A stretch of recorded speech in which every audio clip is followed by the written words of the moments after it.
कर सकते हैं। बट देखो होता क्या है कि हम 10,000 रुपए में भी काम चला लेंगे महीने का। हम्म। लोग 10,000 रुपए महीने पे भी घर पे में रह रहे हैं। बट वो फिर उन्हीं व्यवस्थाओं से रह रहे हैं, वो इतनी सब चीजों के बारे में नहीं सोच रहे हैं जितनी चीजों के बारे में एक आम इंसान जो पढ़ा लिखा है, जिससे ठीक ठाक सैलरी मिल रही है, वो जितना सोच पा रहा है वो उतना नहीं सोच रहे हैं। क्योंकि जैसे मान लीजिए अगर किसी को 50,000 रुपये सैलरी मिल रही है तो वो प्रेफर करेगा कि वो टेस्ट वगैरह या मेडिकल एक्सपेंसेस वगैरह एक प्राइवेट फॉर्म में जाके करा ले। जबकि जिसको अगर 10,000 रुपये कुछ कम पैसा मिल रहा है तो वो प्रॉपरली आंख बंद करके सरकारी अस्पताल में जाएगा और वो वहीं अपना। तो इसमें तो बहुत ज्यादा सोच विचार है नहीं कि एक मॉडेस्ट सैलरी कितनी हो कैसे। इसमें मेजर चीज यही है कि आदमी का खर्चा कितना है और हाँ। वो किस सोसाइटी में बैठा है, उसे क्या अच्छा लगता है। हम्म। तो सबसे पहले हम डिस्कस करेंगे एक ब्रीफ जैसा कि बंदा खर्चा किस हिसाब से करता है। इसके बारे में हम डिस्कशन करेंगे, फिर हम जाएंगे कि कैसे कैसे उसे किस पार्ट में क्या क्या सेव करना है क्या क्या नहीं करना। तो सबसे मेन मेन मोटिव और जो मेन सोल वो है कि अगर आप मान लीजिए आप एक 50,000 के अराउंड की सैलरी बैकग्राउंड से आ रहे हैं, ठीक है। तो आप लोगों के जो आसपास के लोग हैं वो भी वैसे ही होने चाहिए।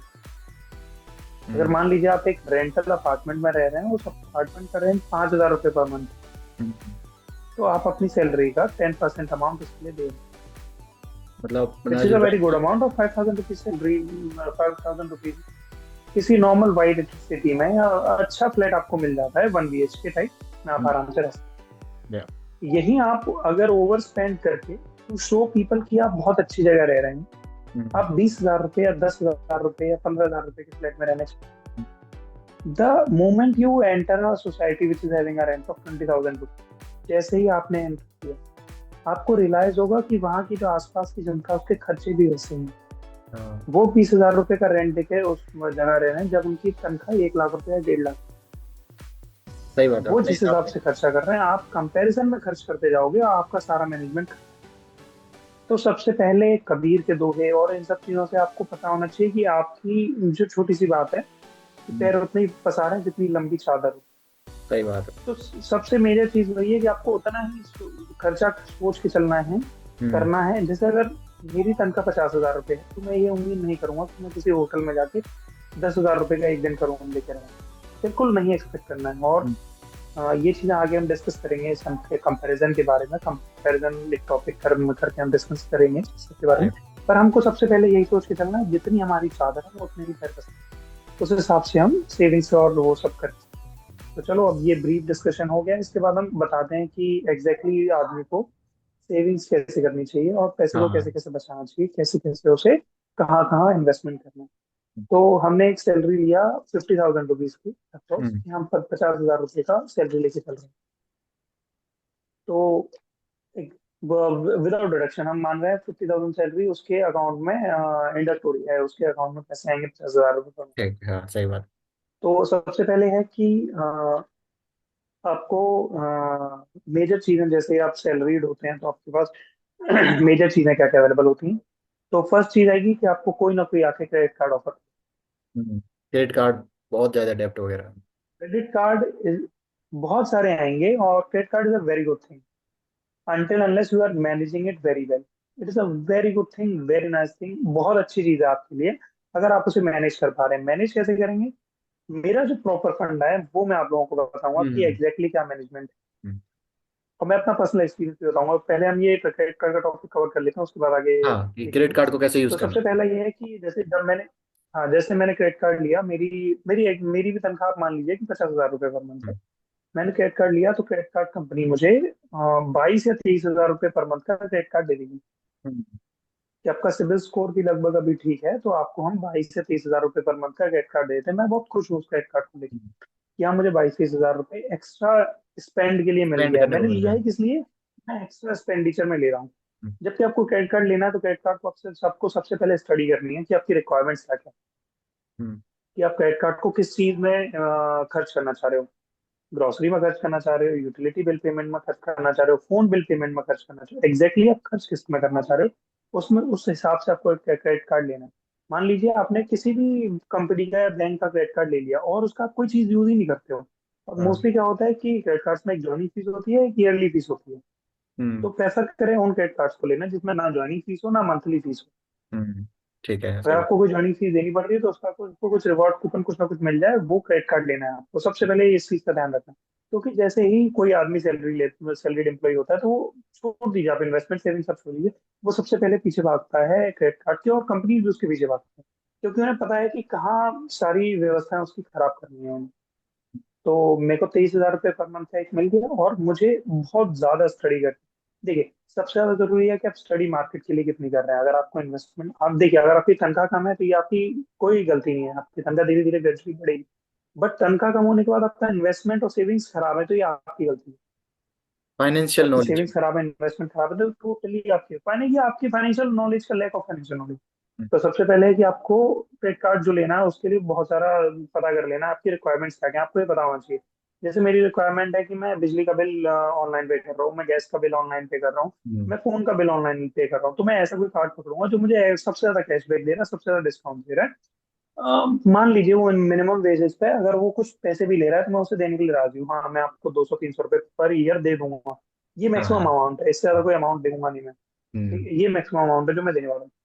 अब हुआ क्या कि 23,000 रुपये क्रेडिट कार्ड, मेरी सैलरी 50,000 था, तो मैक्स टू मैक्स मेरे को 23,000 बनेगा, मैं उसे पे कर दूंगा बहुत आसानी से, और सब कुछ अच्छा चलता रहेगा। मैं सेविंग्स नहीं कर पा रहा हूँ, इन्वेस्टमेंट कर पा रहा हूँ, वो सब चीज को छोड़ दीजिए, मैं अपना डेली लाइफ रूटीन बहुत अच्छा करने लग गया, मैं सब कुछ अच्छा करने लग गया। एज सून एज 1 साल हो गया, 1.5 साल होगी, they will give you offer कि मैं अब आपका क्रेडिट कार्ड अपग्रेड कर रहे हैं, आपकी क्रेडिट कार्ड की लिमिट 1 लाख रुपए है। हाँ, सही बात है। जिस दिन आपकी 1 लाख रुपए लिमिट होगी उस दिन सारी व्यवस्थाएं आपकी खराब हो जाएंगी, ये मैं आपको लिख के दे सकता हूँ। तो क्रेडिट कार्ड यूज करने का एक सिंपल मंत्र है जो आपको हमेशा पता होना चाहिए। अगर आपका क्रेडिट कार्ड की बिल की लिमिट 25,000 है तो you should have 25,000 in your hand every time. या जितना एक लाख तुम्हारी रुपए है लिमिट तो है। आपके पास 1 लाख रुपए होने ही चाहिए। हम्म। ये बहुत बेसिक फंडामेंटल है जो एकदम क्लियर होना चाहिए क्रेडिट कार्ड के बारे में। जितनी आपकी लिमिट है उतनी अमाउंट आपके पास है तो ही आप उतनी लिमिट का क्रेडिट कार्ड लीजिए। मान लीजिए आपकी क्रेडिट कार्ड की लिमिट 1 लाख रुपए, तो फिर आप अपने आप को रिस्ट्रिक्ट करिए कि आप 30,000 रुपए से ज्यादा या जितना आपके पास इन हैंड पैसा है उससे ज्यादा खर्च नहीं करेंगे। डोंट एक्सपेक्ट कि आपकी सैलरी आ जाएगी तो आप क्रेडिट कार्ड का बिल भरोगे। हम्म, जितना इन क्रेडिट हैंड कार्ड है। का बिल भरने के लिए आपके पास पैसे सैलरी आने से पहले आए होने चाहिए। वो आपकी गुड फाइनेंशियल एबिलिटी है, अदरवाइज जो क्रेडिट कार्ड्स वाले जो आपको एक लूप में फंसाएंगे, आप उस लूप से बाहर कभी नहीं निकल पाएंगे। तो भाई और डेप्ट। मैं शेयर करूंगा एक ध्रुव राठी की वीडियो क्रेडिट कार्ड। हाँ, अब हमारी वीडियो अलग है, एक ध्रुव राठी की वीडियो क्रेडिट कार्ड के रिगार्डिंग, आप लोग उससे जाके देख सकते हो, बहुत अच्छी नॉलेज दी है उन्होंने क्रेडिट कार्ड्स के बारे में। तो या। प्लीज आप जाके देखिए और सब पता चलेगा। तो बस मेरा मेन मुद्दा वही है कि आपका क्रेडिट कार्ड का जितना खर्चा है उतना ही करिए, अपने आप को रिस्ट्रिक्ट करिए।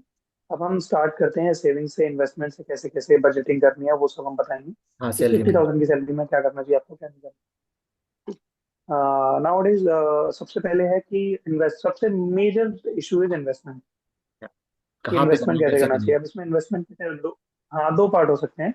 लाइक हम इन्वेस्टमेंट को ले सकते हैं, मतलब टोटल खर्चे को ले सकते हैं 50%, 30% एंड 20%, ऐसे करके। तो जो मिनिमम 20% है वो आपको इन्वेस्ट करना ही करना है। सैलरी का 20%।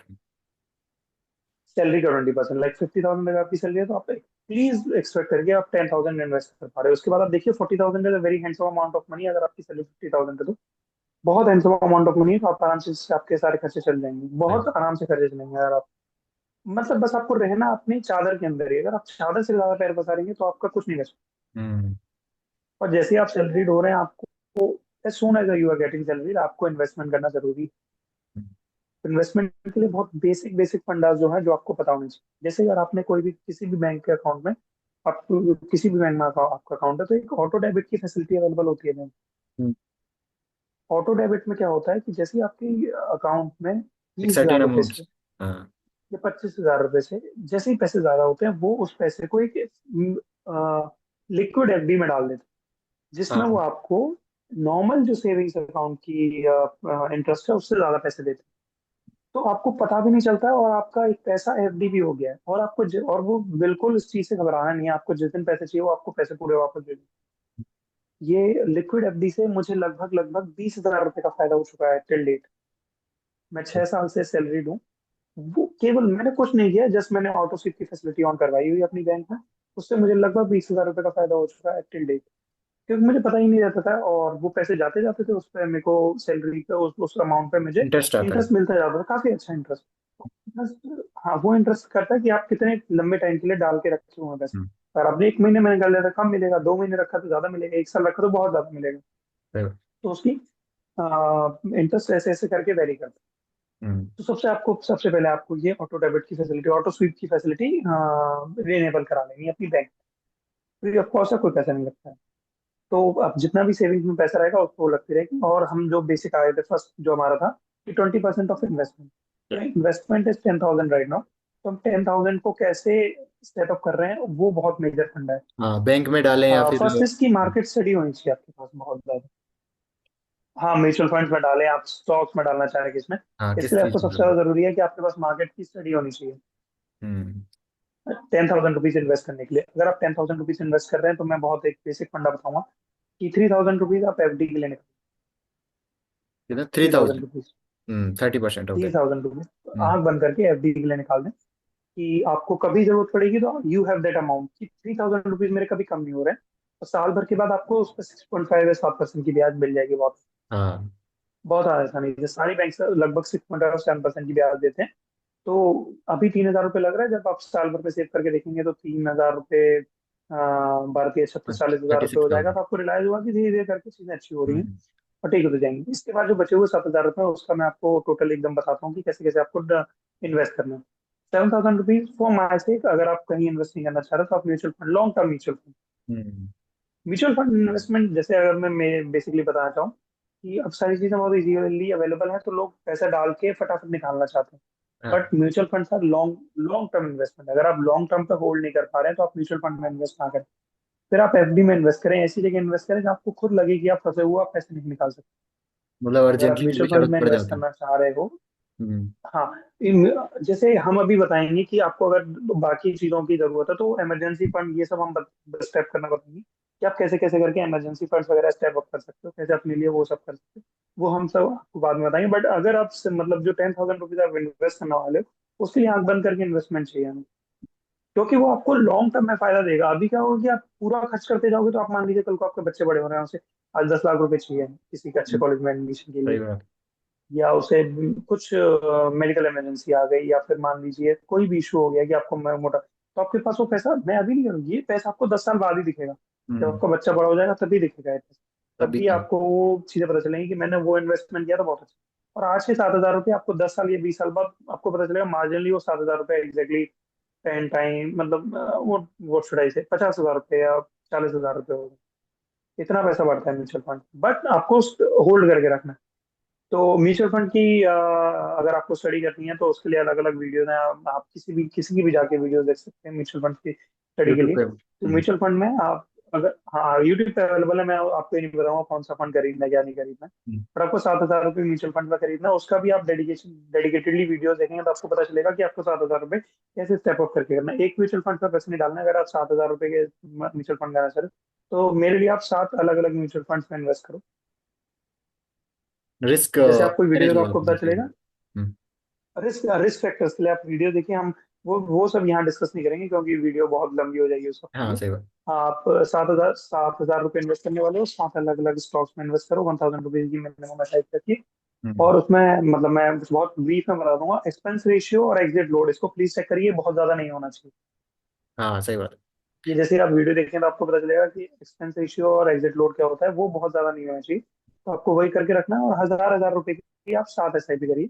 एक एसआईपी में पैसे नहीं डालने, क्योंकि होता क्या है कि कभी कोई एसआईपी ऊपर चलेगी, कभी नीचे चलेगी, हम्म। तो आपकी थोड़ी सी प्रॉब्लमेटिक। तो इसलिए आप 7 एसआईपी में बड़े पैसे डालिए। और सात में से मेरी मान के आप 3 टाइप के फंड होते हैं, लो रिस्क, मिड रिस्क और हाई हाई रिस्क। जो लो रिस्क वाले फंड्स हैं उसमें आप 4,000 डालिए। जो मिड रिस्क वाले हैं उसमें आप 2,000 डालिए, तो आपके 6,000 हो गए। जो हाई रिस्क वाले हैं जिसमें सबसे ज्यादा रिस्क है, उसमें केवल 1,000 रुपये डालिए। और प्रिसाइजली उसे 500 500 के दो में डाल दीजिए। होगा क्या इससे कि अगर मान लीजिए हाई रिस्क वाले में बहुत चांसेस होते हैं कि आपके पैसे डूब जाएं, और या। हाई रिस्क वाले में ऐसा भी होता है कि 1,000 रुपए के लाख रुपए, लाख रुपए नहीं, 1,000 के 10,000 रुपए बनने हैं। तो हम्म। अगर आपके 10,000 रुपए डूबेंगे तो आपको कम दुख होगा, आपके लाख रुपए डूब जाएंगे तो आपको ज्यादा दुख। अगर 10,000 के लाख बनेंगे तो खुशी बहुत ज्यादा होगी। सही बात है। और हाई रिस्क वाले के लिए मैं ये नहीं बोलूंगा कि आप इसे होल्ड करके रखिए। हाई रिस्क वाले के लिए क्या है कि अगर आपके पैसे बढ़ गए तो आप निकाल लीजिए एग्जिट लोड चेक करके कि एग्जिट लोड पे ज्यादा इशू तो नहीं आ रहा, तो आप पैसा निकाल लीजिए और आपको फायदा हो जाएगा उसमें। हाई रिस्क का ये मेन फंड है। बाकी लो मिड रिस्क को मत निकालिए, उसमें आप डले रहने दीजिए और उन्हें इन्वेस्ट होने कंटिन्यू। दीजिए विद टाइम। तो ये हमने मोटा मोटा निकाल दिया कि आपको सेविंग्स कैसे करनी है, इन्वेस्टमेंट हम्म। कैसे करना है। ये आप हमने 10,000 रुपये आपके निकाल दिया। अब आपके पास बचे हैं 40,000 रुपीज। अब आपको उसमें सारी चीजें अब मतलब मेजरली हम सारे फंड बताएंगे कि इसमें कैसा कैसा क्या क्या खर्च होने वाला है। आपकी सेविंग्स इतनी मोर देन इनफ है, आपको पता चलेगा कि विद टाइम ये बहुत ज्यादा सेविंग्स है आपके लिए, आपको इससे ज्यादा सेविंग्स करने की जरूरत नहीं। इस टाइम अगर आपकी सैलरी 70,000 होगी, अगेन 20% जितना बच रहा है, अगेन स्टार्ट इन्वेस्टिंग। आपको म्यूचुअल फंड्स में डर लग रहा है तो वो पैसा एफडी में इन्वेस्ट कर दीजिए सीधा, बिल्कुल आंख बंद करके, आपको फायदा मिलेगा उससे। क्योंकि मैं बिल्कुल मानता हूँ कि एक बहुत अच्छी फाइनेंशियल एडवाइस नहीं है कि एफडी में पैसा डालिए, बट जो डर होता है आदमी का वो आपको इन्वेस्ट नहीं करने देगा अच्छी तरह। और नॉलेज और थोड़ी अगर कम आप होती है। मतलब फाइनेंशियल एजुकेशन, बिल्कुल अगर आपके पास फाइनेंशियल एजुकेशन कम है, तो आप स्टॉक्स की तरफ बिल्कुल मत जाइए। Intraday trading, stocks and all those stuff बिल्कुल नहीं जाइए। इसके बारे में जब तक आप पूरी तरह से पढ़ाई नहीं कर लेते, तब तक आप इन सब में इन्वेस्ट मत करिए। अगर आपको इन सब में इन्वेस्ट करना है तो please have a brief knowledge. आप मतलब खुद को लगभग कि मैं 1 महीने इन सब के बारे में पढ़ूंगा, मार्केट एनालिसिस करूंगा, एक सूडो फंड इन्वेस्ट करूंगा कि मान लीजिए मैंने को इन्वेस्टमेंट के बाद या पढ़ाई के बाद मुझे पता चला कि इस फंड में इन्वेस्ट करने के बाद इतने पैसे बच जाते हैं, ठीक है, या इसमें इन्वेस्ट करने के बाद इतने पैसे बच जाएंगे, तो मैं क्या करूंगा, मैं सूडो इन्वेस्टमेंट करूंगा। सूडो इन्वेस्टमेंट एज इन कि मैं एक पेज लिखा, मैंने उसमें लिखा कि मैंने आज इस कंपनी के इतने शेयर खरीद लिए। ओके, क्योंकि मैंने हाँ। अपनी नॉलेज से खरीदा है वो। फिर आफ्टर मंथ, आफ्टर वाइल आपको पता करना है कि वो शेयर ऊपर गया कि नीचे गया। ऐसे आपको 10 शेयर में इन्वेस्ट करना है, तो आपको पता चलेगा कि आपकी जो मार्केट स्टडी है वो अच्छी है कि नहीं है। जब आपके सूडो सूडो इन्वेस्टमेंट इन्वेस्टमेंट। अच्छी हो जाए, तब अपनी इन्वेस्टमेंट शुरू करिए। So it's a good idea pseudo for investments के स्टार्टिंग। लिए स्टार्ट एप्लीकेशन करने भी के लिए आती हैं, अच्छा तो तरीका उससे है। अच्छा है कि आप, हाँ हम्म। ये बिल्कुल बिल्कुल। हम्म। तो अगर आपको इन्वेस्टमेंट शुरू करनी है, इन्वेस्टमेंट अगर स्टॉक्स में इन्वेस्ट करना है इन सब में, तो आप इस तरह से इन्वेस्ट करना शुरू करिए। तो आपको रियलाइज होगा कि आपका घाटा भी नहीं हुआ और आपको मार्केट की नॉलेज बहुत अच्छी हो गई। सही बात। तो ये है। और स्टॉक्स और ये म्यूचुअल फंड्स कोई जुआ नहीं है, आपको बहुत सिस्टमेटिकली वो पढ़ के इन्वेस्ट करना है, तो दिस इज मेजर। तो ये 40,000 रुपये बचे हैं हम आपके पास, 50% ऑफ योर अमाउंट। तो अब हम्म। उसमें आ जाता है कि 30 और 50%। 30% बाकी जो है वो सेविंग्स में जाएगा। 30% बाकी सेविंग्स में जाएगा, मतलब इन्वेस्टमेंट का बात हो गया अभी। बाकी सेविंग, अब हम सेविंग्स की बात करेंगे। हाँ हाँ, इन्वेस्टमेंट के हाँ बाद ना। ये इन्वेस्टमेंट है, ये सेव या अब हम सेविंग्स पे आएंगे कि हमारी सेविंग्स कितनी होनी चाहिए। ये तो हम्म। हम इन्वेस्ट हो गए ना, अब तो इस फंड को तुम हाथ नहीं लगा सकते, बट मेरे को सही अगर बात। कल को पैसे चाहिए तो मुझे मेरे पास कुछ होना चाहिए। हम्म। तो उसके लिए हम सेविंग्स शुरू करते हैं कि हम सेविंग्स में कैसे कैसे कैसे। सेविंग्स में एक मेजर चीज होती है, मेजर जो इन्वॉल्वमेंट होती है इमरजेंसी फंड। सेविंग्स कि का। आपके पास इमरजेंसी फंड कितना है। हम्म। तो हाँ बिल्कुल, this is other than your medical expenses. अगर आपकी मेडिकल एक्सपेंसेस में इमरजेंसी फंड यूज हो सकता है। बहुत सारी चीजें ऐसी होती हैं जो आपके मोस्ट वेल, मैं ये मान के चल रहा हूँ कि आपकी जिस कंपनी में आप जहाँ भी जॉब कर रहे हैं वो आपको मेडिकल इंश्योरेंस दे रही है, मेडिकल फैसिलिटीज दे रही है। अगर नहीं दे रही है तो go for a medical insurance then.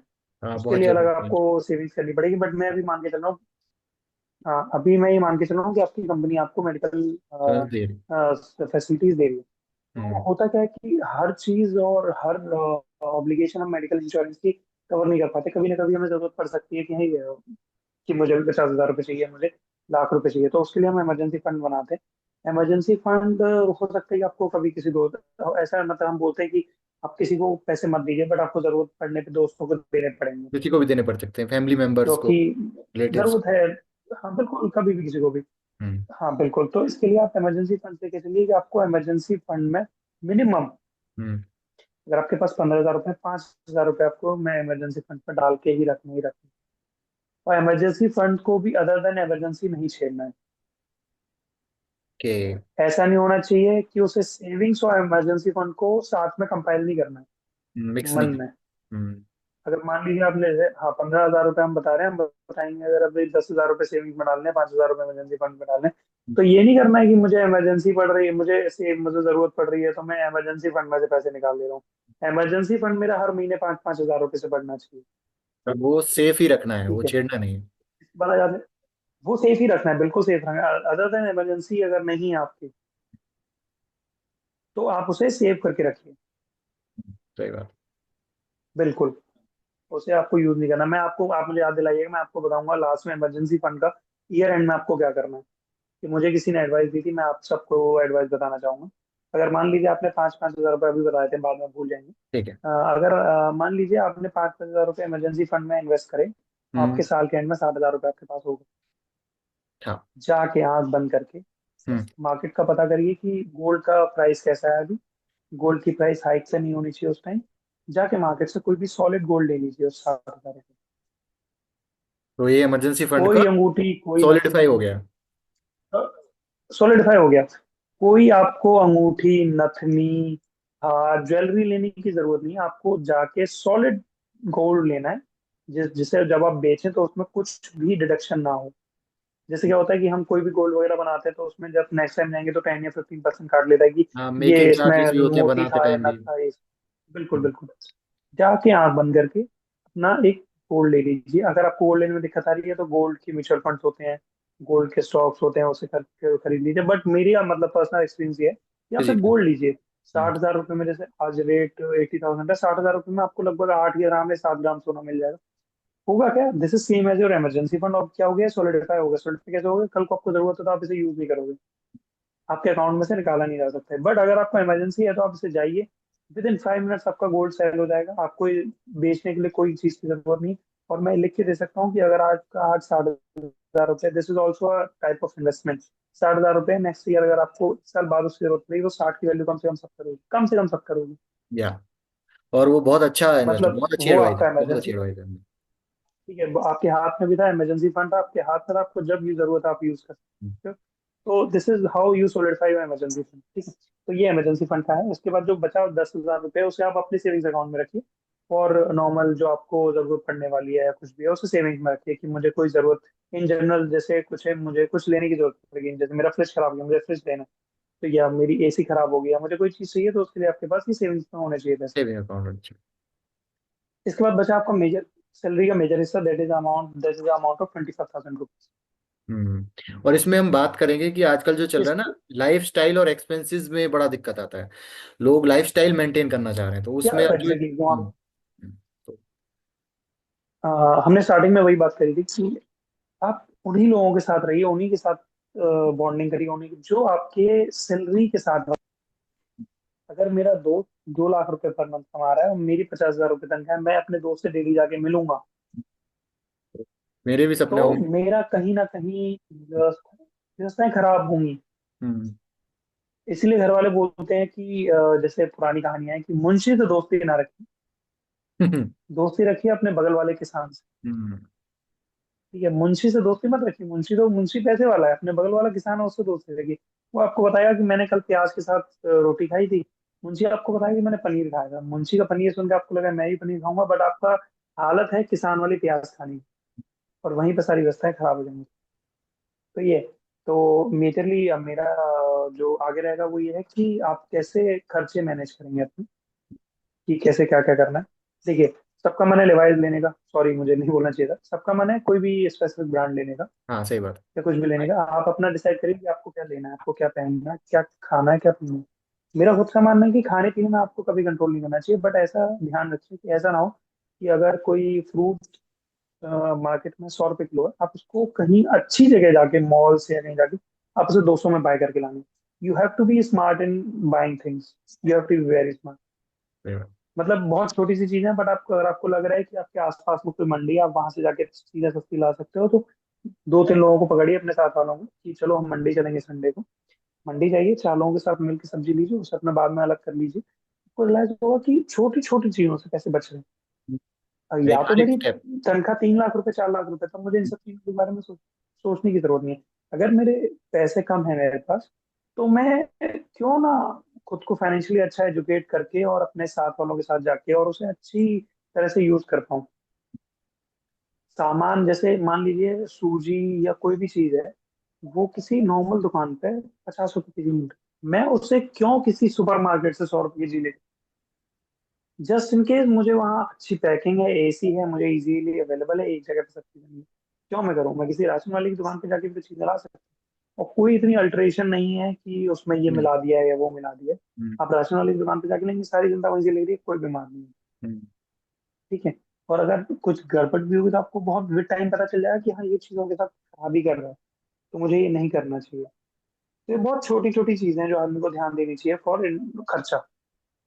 अब जैसे 25,000 रुपीज है, तो मैं मान के चल रहा हूँ कि आपका रेंट जाएगा उसमें 5,000 रुपये, हाँ। बचे 20,000 में 20,000 रुपये में आप मान लीजिए आपका क्या बोलते हैं, इलेक्ट्रिसिटी बिल हो गया। Travel electricity expenses. बिल हम यूटिलिटी बिल लेके चलते हैं, नॉट एग्जैक्टली इलेक्ट्रिसिटी बिल। ठीक है, तो यूटिलिटी बिल में आपका इलेक्ट्रिसिटी बिल आ गया, आपका गैस का बिल आ गया, उसके बाद आपका वाटर का बिल आ, पानी का बिल आ हाँ, जाएगा। बहुत जगह पानी ठीक का है, बिल है। और दूध एंड ऑल, दूध भी हम्म। मतलब सब लोग लेते ही हैं। हम्म, तो यूटिलिटी आप लगभग मान लीजिए कि आपकी utility per month utility 6,000 rupees जाएगी। आराम से। क्योंकि मैं तो ये तो सबको बोलूंगा कि लगभग दूध सारे लोग ले रहे हैं। हम्म। गैस, आज बिजली, की डेट पानी, में ये सबका ही बेसिक लगभग नीड्स है। 7, बिल्कुल बेसिक नीड्स है, और मैं वही मिनिमम लेके चलूंगा सिंपल में आपका 6,000 रुपीज खर्चा हो जाएगा। हम्म। तो दिस इज समवेयर अराउंड कि अब आपके 11,000 रुपये कम हो गए आपकी सैलरी से। 25,000 में से 11,000 गए, बचे 14,000 रुपये के। और ये बहुत बेसिक चीजें खर्च करने के बाद हैं। आप रहेंगे कहीं ना कहीं, हम्म। जो आपका रेंटल अमाउंट है, उसके बाद आपकी यूटिलिटी बिल आएंगे ही आएंगे। अभी आपने कुछ भी सामान खरीदा नहीं है घर के लिए, वेजिटेबल्स एंड ग्रोसरी, ये सब नहीं खरीदा। इसके बाद आपके पास 14,000 रुपये बचे हैं। बट ये जो 14,000 रुपये बचे हैं, बहुत श्योर शॉर्ट पैसा बच रहा है आपके पास। इसमें आपको सोचने की जरूरत नहीं है, 14,000 रुपये में आप आराम से खर्चा कर सकते हैं चीजों के ऊपर, हाँ। क्योंकि आपने इमरजेंसी फंड भी रख लिया, आपके पास सेविंग भी है 10,000 रुपये की, आपने अपना इन्वेस्टमेंट भी कर दिया 10,000 रुपये का। 14,000 रुपये में आप बिल्कुल कोई लोड नहीं है खाने पीने पे, इन सब चीजों पर खर्च करने की जरूरत नहीं है। तो मैं मान के चलूंगा, जैसे अगर मैं एक बहुत अच्छी सिटी में रह रहा हूँ, मेरा मंथली ग्रोसरी और इन सब का खर्चा लगभग 7 से 8 हज़ार रुपये है, मंथली, जो वो काफी एक्सपेंसिव इंक्लूडिंग सिटी में एवरीथिंग। रहने के बावजूद हो। हाँ, इसमें सब आएगा, ऑयल, फ्ला मतलब आटा, फ्ला, हम्म। और दाल वाल सब्जी रोटी, सब्जी और सारी फ्रूट्स वगैरह, एक अच्छी डाइट अगर मैं कंपाइल करूँ 7 से 8 हज़ार रुपये मेरी अच्छी से अच्छी डाइट होगी। तो ये हो गया आपका 60,000 रुपये से ग्रोसरी वगैरह का अमाउंट, और उसके बाद बचे आपके पास लगभग 8,000 रुपये निकाल देंगे तो 6,000 रुपये आपके पास बचे। 6,000 रुपये में आपके पास लगभग लगभग चीजें होंगी खरीदने के लिए कि जो आपको मन धन पर खरीदने की जरूरत पड़े, कि मुझे जैसे मुझे कपड़े लेने हैं हाँ, या जो। मुझे इन सब चीजों का, तो बिल्कुल मान के चलिए कि आपका 6,000 रुपये का खर्चा हो जाएगा। तो बहुत बैलेंस हमने चीजें बताई कि आप कैसे एक 50,000 रुपये की सैलरी को इन्वेस्ट करने वाले हैं, क्या क्या, तो हमने आपको इन्वेस्टमेंट बता दिया कैसे करना है, खर्चा बता दिया कैसे करना है। अब आपके साथ जो मेजर इश्यूज आने वाले हैं वो हम डिस्कस करेंगे कि क्या क्या होगा, क्या क्या हम्म। चीजों के इशू आएंगे जब आप ये करने जाओगे। ये बहुत एक आइडियल प्लान है कि एक आदमी को इन्वेस्टमेंट ऐसे ऐसे करना चाहिए।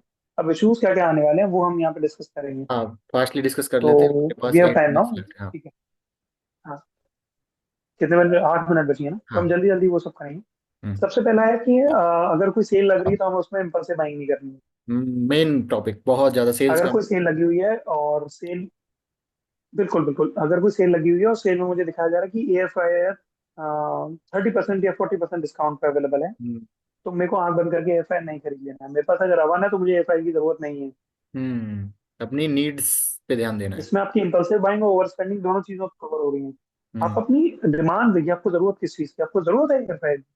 हम्म। जब आपके पास अवन है तो आपको एयर फ्रायर की जरूरत नहीं है। अगर एयर फ्रायर है तो आपको अवन की जरूरत नहीं है। तो सबसे पहले आपको ये देखना है कि आपको जरूरत किस चीज की एग्जैक्टली। जैसे मैं अभी आजकल देख रहा था बहुत हाल फिलहाल में कि कुछ एड्स आने लगे हैं कि some gels for shoes and all those stuff, जूते के लिए जेल वगैरह, या फिर बहुत अच्छे गद्दे वद्दे। अगर आपके पास गद्दा है तो आपको और उसकी टॉप अप की मैट्रेस या कुछ भी लेने की जरूरत नहीं है ना, आपके पास गद्दा है, गद्दा है। आप उसकी वीडियो देखेंगे कि अरे उनके घर में है, इनके घर में है, तो मैं बहुत जल्दी मुझे भी ये, यार मैं तो सोसाइटी में पीछे रह गया अगर मेरे पास ये नहीं है। तो ये आपको नहीं करना। आपके पास गद्दे हैं, अच्छे चल रहे हैं, आपकी कमर में दर्द नहीं हो रहा है, यही मेजर चीज है। और आपको कुछ ज्यादा गद्दे में नहीं मिलने वाला है, सेम या वही है। आपको किसी जूते के कुशन में नहीं मिलने वाला है। तो आप कोई भी नॉर्मल शूज लेने जा रहे हो, 1,000 से 1,500 रुपए का अगर आप जूता ले रहे हो, 2,000 रुपए का जूता ले रहे हो, आप उसमें आपको बहुत अच्छा कुशन मिलेगी। आपको उसमें अलग से जेल लेने की जरूरत नहीं है। मैं फॉर एग्जाम्पल बता रहा हूँ। तो आपको इम्पल्सिव बाइंग और ओवर स्पेंडिंग बिल्कुल नहीं करनी है इसमें। वही। ठीक है, अगर मतलब बिल्कुल एकदम जरूरत है कि हाँ मेरी कमर में दर्द हो रहा है बहुत ज्यादा, तो आप बिल्कुल गद्दा बदलिए, आपको शूज चेंज करने की जरूरत है, वो सब करिए।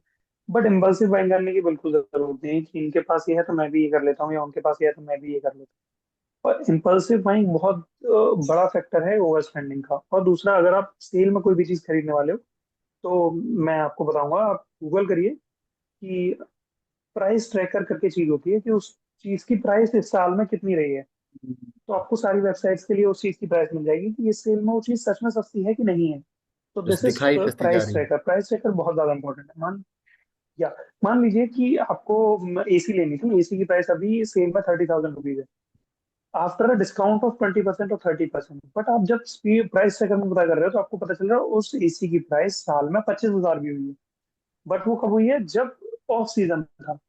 तो फिर आप वापस वेट करिए, ऑफ सीजन में आपको वो एसी मिल जाएगा वापस से 25,000 रुपये, तो आपका 5,000 रुपये बचा है। हाँ, वो सेल दिस से इज भी वॉट सेल्स, सेल वगैरह आपके साथ। हम्म। आपको लगेगा सेल में चीजें सस्ती हैं, बट एग्जैक्टली होता नहीं है वैसा कि सेल में चीजें सस्ती हैं। नॉर्मल सेल में भी चीजें उतनी ही रहती हैं। सेल्स में क्या होता है कि एक बड़ा सेल का पोस्टर लगा दिया है, और सेल के साथ देंगे आपको एक क्रेडिट कार्ड खरीदने, तो आपको इतना परसेंट मिलेगा, और बाद में क्रेडिट कार्ड आपको गला घोट देगा। जैसे ही आपका वो, जो मैंने इनिशियली आपको बताया था, जैसे ही आप ओवर स्पेंड करने लग जाएंगे और आप अपनी सैलरी पे रिलाई करने लग जाएंगे, मेरी सैलरी आए और मैं क्रेडिट कार्ड का बिल भर पाऊँ, वही वो जो टैप सर्कल हो है वो जाएगा कंप्लीट हो पूरा। जाएगा उनका। वो आपको सब चीजों से पीछे हटा देंगे। ना आप इन्वेस्टमेंट कर पाओगे, ना इमरजेंसी, कुछ नहीं हो पाएगा आपके पास। ट्रैप में फंस तो जाएंगे हमने तो। ओवर स्पेंडिंग बता दी है। बिल्कुल ओवर स्पेंडिंग बिल्कुल नहीं करनी है, बिल्कुल। कि मेन स्किल जो है हमारे सिस्टम का, जो हमारी इन्वेस्टमेंट और इन सबको, वो ओवर बजट को खराब स्पेंडिंग करते करेगा। हैं। ओवर स्पेंडिंग किस किस चीज से आएगी? वो आएगी कंपैरिजन से आएगी दूसरी। जो बहुत जैसे कि हमने डिस्कस किया कि इनके पास इतनी अच्छी चीज हमारे पास नहीं है। हमारे पास इसलिए नहीं क्योंकि हमें उसकी जरूरत, हम्म। इसलिए नहीं है वो हमारे पास। अगर मेरे को किसी चीज की जरूरत है, तो मैं वही एग्जैक्टली पिन पॉइंटली प्रिसाइजली वो चीज खरीदूंगा। मुझे जरूरत नहीं है तो मैं क्यों खरीदूं उस चीज को? और जरूरत को हम कैसे डिसाइड करते हैं? जैसे अगर मुझे कोई चीज लेनी है, मैं अपना पर्सनल पर्सनल मैं उस चीज को अपने कार्ट में डाल देता हूँ। हम्म। कार्ड्स फिर में मैं डाल। डेली में देखता हूँ कि यार वो चीज मुझे जरूरत थी, वो मेरे कार्ट में है, अगर मेरे पास अभी होती तो मेरा फायदा हो जाता। ठीक है, तो मैं वो चीज मॉनिटर करता हूँ कि वो उसकी मुझे कितनी जरूरत पड़ी। अगर वो मेरे कार्ट में है, मुझे उसकी जरूरत ही नहीं पड़ रही है, तो मतलब मुझे उसे खरीदने की जरूरत नहीं है। सही ठीक है। बात। तो आपको मतलब बहुत प्रिसाइजली रहना है कि आपको खर्चा कहाँ करना है। और तो खर्चा करने से शर्माइए भी मत इन चीजों में। जैसे अगर आपको लग रहा है कि मुझे किसी चीज की जरूरत है, तो उसमें शर्माइए भी मत कि हाँ मुझे इस चीज की जरूरत है, मुझे ये चीज लेनी है, तो प्लीज बिल्कुल आंख बंद करके ले लीजिए। ऐसा ना हो कि आप खर्चा बचाने के चक्कर में बहुत ज्यादा खर्चा कर दो। मतलब जिससे क्या होता है कि जरूरत की चीजें भी नहीं आ पाती। हाँ, कि जैसे मान लीजिए, हाँ वही कि मेरी कमर में दर्द था और मैंने गद्दा नहीं खरीदा, सही और बात। धीरे धीरे मेरी कमर का दर्द मेरे लिए बहुत ज्यादा सिर दर्द हो गया, और मेरे मेडिकल एक्सपेंसेस उससे ज्यादा हो गए। वो और ज्यादा बढ़ जाएगा फ्यूचर में। हाँ भाई। जैसे मैं मतलब एक छोटा सा एग्जांपल लूंगा। जैसे मान लीजिए मुझे एप्पल की जरूरत थी 1 kg। Hmm. But 1 kg Apple retail में 100 रुपए किलो मिल रहा है। मैं गया मंडी, मंडी से मैं 5 किलो सेब लेके आ गया, और वो मुझे 300 रुपए के मिल गए। ठीक है। यहाँ पे ओवर स्पेंडिंग कैसे जस्ट होगी मैं आपको बताता हूँ। आप 5 किलो सेब नहीं खा पाओगे क्योंकि आपको जरूरत 1 किलो सेब की थी। विद टाइम आपको रियलाइज होगा कि सेब खराब हो गए। सही बात है, तो थोड़ा सा बचाने के चक्कर में। थोड़ा सा बचाने के चक्कर में आप, मतलब आपने 100 रुपए में 20 रुपए बचाने के चक्कर में, जैसे 300 के हिसाब से अगर आप लगाओगे, तो 5 किलो आपका हुआ 60 रुपए का। तो 40 रुपए बचाने के चक्कर में आपने 200 रुपए इन्वेस्ट कर दिए ओवर स्पेंडिंग। स्टॉक से 300 के एप्पल खरीद लिए, वो आप खा भी नहीं पाए, वो खराब हो गए, just to make yourself clear कि हाँ मैंने सस्ते में खरीद लिए। ये ऐसी चीजें, ये मैं एग्जांपल बताया, ये चीजें नहीं करनी है। तो सचिन, मैं अगर आपको मिक्सर की जरूरत ओवरव्यू है, करना आपने चाहूंगा। मिक्सर ले ली। 2 मिनट बचे हैं। मैं जीस्ट बताना चाहूंगा पूरी वीडियो का, अगर कुछ बचता है तो बोलिएगा। तो हमने प्लीज। स्टार्टिंग से किया कि एक तो अपने जो सेम सैलरी वाले लोग हैं उनके साथ ग्रुप में रहना है ताकि हम कंपैरिजन से बच पाएं। मेन कंपैरिजन से बच पाएं, तो ये हमने बिल्कुल। सबसे पहले कवर किया। उसके बाद इन्वेस्टमेंट 50 30 20% रूल लगाना है। आपकी सैलरी कितनी भी हो, ये सब में फॉलो होता है, सब में फॉलो होता है। आपकी सैलरी 20,000 से स्टार्ट है, एग्जैक्टली। 25,000 से स्टार्ट है, ये सब में फॉलो होता है। तो सबको हमने ये नहीं कह रहे कि हमने इतनी सैलरी इसमें कवर करी। कुछ भी आप सेम फॉर्मूला लगा सकते हैं। इसके बाद इन्वेस्टमेंट का जैसे बताया, उसमें mutual funds and all that. तो उसमें आप पूरी वीडियो में देखेंगे कि कैसे कैसे करना है, 10% अपने सैलरी को, 20% को कैसे कैसे मैनेज करना है। इसके बाद बहुत अच्छा एक चीज़ बताया, स्यूडो इन्वेस्टमेंट। तो ये बहुत अच्छा चीज़ है, अगर आप इन्वेस्टमेंट सीखना चाहते हैं तो उससे पहले ये वाला फॉलो करें। बहुत अच्छी चीज़ सीखी। इसके बाद इम्पल्सिव बाइंग। तो मुझे बहुत अच्छी चीज़ लगी कि पहले हर एक प्रोडक्ट को कार्ट में ऐड करना है, उसके बाद मिनिमम 24 आवर्स या 1 2 दिन वेट करना है कि आपको वो ज़रूरत है या नहीं है। डायरेक्टली बाय नहीं करना है। तो ये कार्ट वाला सिस्टम बहुत अच्छा है, पहले डायरेक्टली कार्ट में ऐड करो, उसके बाद उसको बाय करो, ना कि डायरेक्टली बाय करो। तो ये एक चीज़ है जो बहुत अच्छी चीज़ है हमने आज देखी यहाँ पे। और उसके अलावा जो एक है, सेल सेल में चीज़ें खरीदने से पहले कंपेयर करना है। और एक और चीज़ जो रहेगी कि नीड्स और अपनी वांट्स, जो अपनी ज़रूरतें हैं उन पे ज़्यादा ध्यान देना है, ना कि अपने जो भी कि मन से मेरा मन किया तो बाय कर लिया, उस पे ज़्यादा ध्यान नहीं देना है। तो ये मेरा जिस्ट था इस वीडियो का। कुछ छूटा हो तो सचिन हमारा इसको कवर अप करेगा लास्ट 1 मिनट। दोस्त ओवर टू यू। नहीं राहुल, आपने बहुत अच्छे से कवर किया। जो मेजर मेजर पॉइंट्स हमने कवर किए हैं, बाद में हम नेक्स्ट वीडियोस में भी बाकी जो बचे हुए पॉइंट्स हैं उनके बारे में डिस्कस करेंगे। मैं दो बहुत बेसिक कहावतों के साथ ये वीडियो एंड करना चाहूंगा। सबसे पहली है एक है कि बहुत छोटी छोटी चीजें जो हमारे पूर्वज बता गए हैं। पहला है कि उतने ही पैर पसारिए जितनी बड़ी चादर है। ये या। बहुत प्रिसाइजली अपनी लाइफ में फॉलो करिए। और दूसरी जो मैंने बहुत हाल ही में सीखी है कि कम दिखिए ज्यादा होइए। कि आपका दिखावा कम होना चाहिए और होनी चीजें आपके पास ज्यादा चाहिए। हम्म। दिखावा करेंगे वहीं ओवर स्पेंडिंग और कंपैरिजन आ जाएगा। प्लीज कम दिखिए और ज्यादा होइए। और दूसरा, जितना पैर पसारी। चादर उतना पैर पसारिए। ओके, तो thanks thank Sachin, you Rahul. Thanks a lot. और बहुत इंटरेक्टिव सेशन रहा। Thanks a lot for this all that. तो हमने बहुत सारी मिलते हैं चीज़ें। नेक्स्ट वीडियो के साथ। मिलते हैं नेक्स्ट वीडियो। And like